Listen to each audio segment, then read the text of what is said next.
अस्सलाम वालेकुम दोस्तों, तुसी वेखदे पे हो पाक पत्रकार ते मैं तुहाडा दोस्त अहमद फरास। दोस्तों सब पहले रिक्वेस्ट है चैनल को सब्सक्राइब कर लो, फेसबुक वाले भरा वीर बहुत अच्छे पेज को फॉलो कर लो। किसी भरा वीर को पहले दूजे अच्छी नस्ल की गाय चाहिए होवे, गावां माशाअल्लाह आपको मौजूद है, रब्ता करके परचेज कर सकता है। लोकेशन है डबुंगा हयात, तहसीलो जिला पाक पतर शरीफ।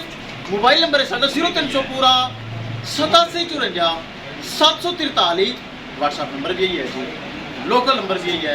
माशाल्लाह जर्सी ते साहिवाल क्रॉस माज दी माज और गाय दी गाय बहुत अच्छी गाय।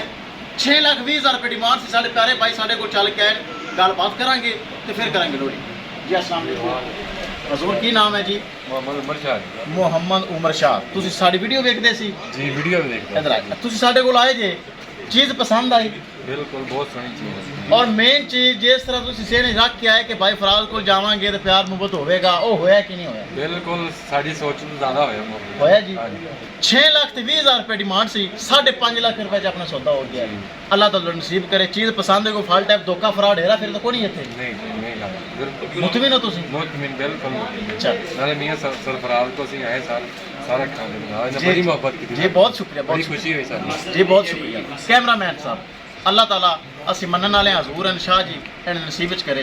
गड्डी नंबर एक चीज़ करो क्लियर, शर्क करो रुपये ले चलो जी। थब्बियां दा हवाना ते गब्बन चेक करो, ले चलो ले चलो जी, ले चलो। बहुत अच्छे बराबर साढ़े को आए ने माशाल्लाह, उन्हें खरीद ली।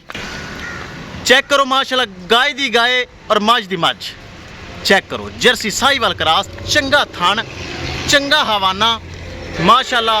गर्मी सर्दी बर्दाश्त करने वाली, हर मौसम सर्वाइव करने वाली। ए चेक करो, दो देश होगा जिमें कि मझ का होंदा है माशाल्लाह। इंशाल्लाह इस तरह की गावां बराबर डिमांड करते हैं, लिया करांगे। किसी मेरे भरा वीर को मजीद गाय चाहिए होवे दोस्तों, अपने को गावां मौजूद हैं अच्छियां, राबता करके परचेज कर सकते हैं। राबता नंबर 0300 पूरा 8754 743। व्हाट्सएप नंबर भी यही है जी, तो लोकल नंबर भी यही है। विखाइए गड्डी नंबर तो एक एक चीज़ करिए क्लियर।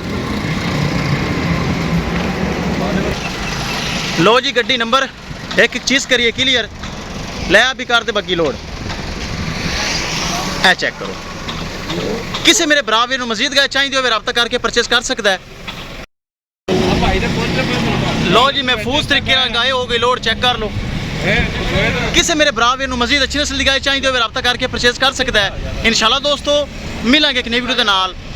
अपने फराज दोस्त दे इजाजत, अल्लाह निगहबान।